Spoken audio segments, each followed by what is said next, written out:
Olá, alunos e alunas do Ayrton Senna. Sejam todos bem-vindos ao início do nosso segundo semestre letivo de 2021. Na aula de hoje, nós abordaremos o capítulo 3 do nosso livro didático, Lendas e Cantadores. Na verdade, é apenas o início desse estudo, esse longo estudo que esse capítulo vai trazer. Nele, nós vamos trazer alguns gêneros que nasceram na tradição oral, ou seja, eles são originários. Inicialmente apenas era falado, não era nada escrito, e alguns desses gêneros orais podem ser identificados aqui como a fábula, o conto maravilhoso, as canções de trabalho das lavadeiras e dos aboiadores, os causos e as histórias de assombração. Mas, nessa aula de hoje, nós vamos abordar o cordel, que tem uma origem que não remete ao Brasil necessariamente, remete ao povo europeu, que de lá trouxeram esse cordel. Só que aqui no Brasil ele acabou se popularizando muito e ganhou um grande espaço na nossa literatura, que convencionou-se a chamar inclusive de literatura de cordel, que tem uma grande força, especialmente aqui no nosso Nordeste, certo? Então, essa literatura de tradição oral, ela é marcada por algumas características, como, por exemplo, a questão daqueles livretozinhos que normalmente os mais antigos chamavam de romance ou romanço, que na verdade nada mais é do que um folheto. A gente chama de folheto de cordel. Como vocês estão vendo aqui, nós temos uma capa de um folheto de cordel, que está aí na página 82 do livro didático de vocês, e que é do autor Marco Aurélio, Galopando o Cavalo Pensamento. Então, ele tem toda uma particularidade, para produzir esse folheto. Estou colocando assim para vocês visualizarem bem. Podem olhar também aí no livro didático de vocês. Ela é feito com uma técnica chamada de xilogravura, que é uma espécie de imprensa, de folha de imprensa, mas de uma forma bastante artesanal. Algumas esses desenhos aqui que vocês estão vendo, eles são esculpidos, geralmente em uma madeira bem fácil de ser esculpida, e é colocado a folha de papel embaixo, e ela é prensada, e aí se faz o desenho. Bem, nós temos aqui na aula de hoje um destaque maior, ou sendo a figura principal da literatura de cordel, na nossa literatura, é esse rapaz aqui, que é conhecido como Patativa do Assaré. Patativa do Assaré, que tem como nome completo Antônio Gonçalves da Silva, aí tem a filiação dele, filho de Pedro Gonçalves da Silva e Maria Pereira da Silva. Tem todo um histórico dele aqui que vocês podem aprofundar melhor aí no livro didático de vocês, na página 83.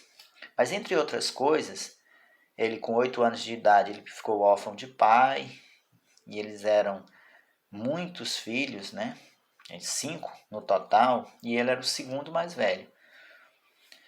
E ele teve que trabalhar desde muito cedo, junto com seu irmão mais velho e sua mãe, para sustentar a família. E aí ele acabou não estudando tanto, certo? E ele conta aqui mais abaixo que passou um pequeno momento da sua vida estudando, cerca de 4 meses, apenas, estudando numa escola, e aprendeu algo, que depois, esse conhecimento, mesmo bem pequeno, ele usou, e como ele era um excelente observador dos cantadores, dos repentistas na feira onde ele frequentava para vender os produtos que ele produzia na roça, ele passou a observá-los e também começou a compor seus próprios versos, né? Mas, como ele mesmo diz na sua autobiografia, ele nunca viveu propriamente da sua obra, né? Da obra de compor esses versos de literatura de cordel, certo? Aqui na frente, nós temos uma das suas principais obras, né? Que é o Poeta da Roça. Na verdade, nós temos aqui um pequeno fragmento. Então, nesse poema de cordel, nós temos, né, aí na página 84 do livro didático de vocês, ele faz uma retrospectiva aqui, né, que na autobiografia, isso que nós comentamos agora há pouco, o Patativa do Assaré, ele revelou parte da sua vida, né, como ele viveu, principalmente nos primeiros anos, né, que foi muito sofrida. Aqui ele reflete parte desse sofrimento e de maneira bem peculiar, usando uma linguagem bem coloquial e bem popular, ele escreve o seguinte, vamos acompanhar a leitura. Sou fio das matas, cantor da mão grossa, trabalho na roça de inverno e de estio. A minha chupana é tapada de barro, só fumo cigarro de paia de mil. Sou poeta das brenhas, não faço o papé de algum menestré ou errante cantor, que vive vagando com sua viola, cantando pachola a percura de amor. Não tenho sabença, pois nunca estudei, apenas eu sei o meu nome assinar. Meu pai, coitadinho, vivia sem cobre, e o filho do pobre não pode estudar. Meu verso rasteiro, singelo e sem graça, não entra na praça do rico salão. Meu verso só entra no campo e na roça, nas pobres paioças da serra ao sertão.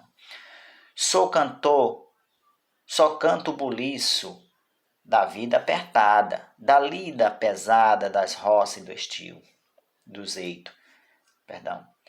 E às vezes, recordando a feliz mocidade, canto uma saudade que mora em meu peito. Eu canto o caboclo com as suas caçadas, nas noites assombradas que tudo apavora. Por dentro da mata, com tanta coragem, topando as visagens chamada caipora. Eu canto o vaqueiro vestido de couro, brigando com o touro no mato fechado, que pega na ponta do brabo novio, ganhando lugio do dono do gado. Eu canto o mendigo de sujo farrapo, coberto de trapo e mochila na mão, que chora pedindo o socorro dos homens e tomba de fome sem casa e sem pão. E assim, sem cobiça dos cofres luzentes, eu vivo contente e feliz com a sorte. Eu vivo contente e feliz com a sorte, morando no campo sem ver a cidade, cantando as verdades das coisas do norte. Patativa do Assaré, cante lá que eu canto cá, né? Bem, após ler o poema e ouvi-lo, você tem um pequeno glossário, que é uma espécie de vocabulário, que explica algumas daquelas palavras que estão grifadas em rosa, né? Ou lilás, como queiram. E vocês devem observar a particularidade de como ele escreve, né? Algumas palavras, ou muitas delas, são retiradas diretamente da forma como essas pessoas com menos instrução, né? Menor escolaridade, que vivem realmente isoladas no campo, pelo fato de não terem acesso à escolarização, acabam falando dessa forma, né? É uma forma peculiar deles se comunicarem, porém, não deve haver preconceito, né, com relação a essa forma de se expressar.